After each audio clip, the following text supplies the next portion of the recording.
This is Democracy Now!, democracynow.org. I'm Amy Goodman.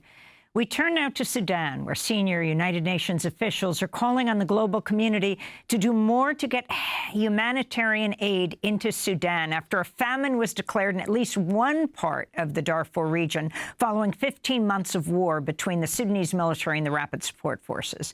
Officials say more than a dozen more areas are at risk of famine as fighting impedes aid. Edem Wasornu of the Office for the Coordination of Humanitarian Affairs addressed the UN Security Council Tuesday.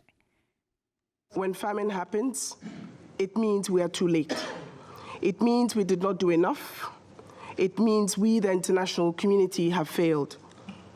This is an entirely man-made crisis and a shameful stain on our collective conscience. For more, we're joined by the Sudanese activist Marine Alneel. She's now in Nairobi, Kenya, usually based in Khartoum in Sudan. Marine, thanks for joining us again. Explain how serious the situation is in Sudan right now and what you think needs to happen to address this issue of famine and war.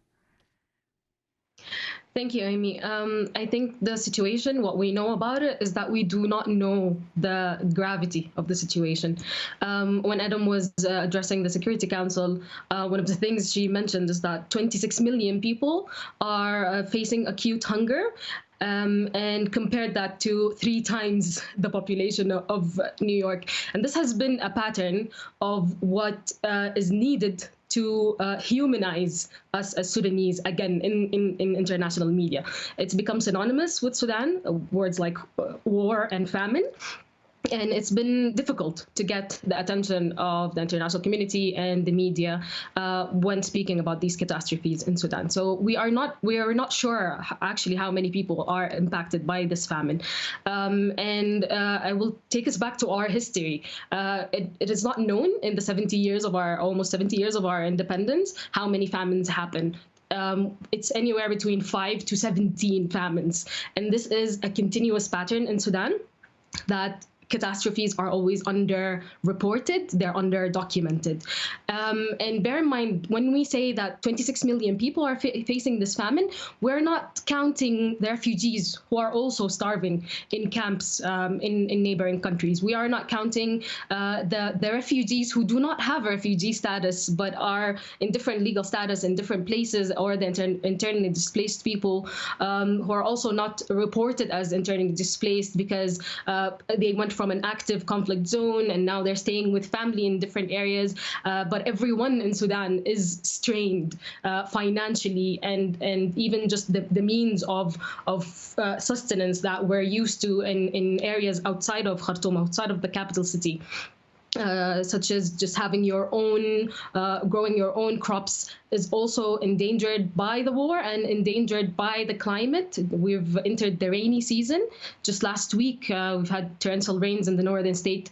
It's been reported that it's killed 17 people, but when you speak to the people who are still there in the northern state, you hear that maybe one person has heard of 17 deaths and attended 17 funerals. So we're seeing the pattern of things being underreported when it comes to the hunger that people are facing, when it comes to the displacement that people are facing, when it comes to the conflict-related sexual violence that people are facing. This is also something that's been reported from Khartoum, that it's becoming such a dire situation for women and girls there. And it's some of the reasons why we're not able to address the situation have to do with how it's being addressed. So, for example, the aid that is coming through UN agencies and their partners, these agencies are cooperating and listening to the Sudanese armed forces, although since the coup of 2021, this is not a legitimate government of Sudan.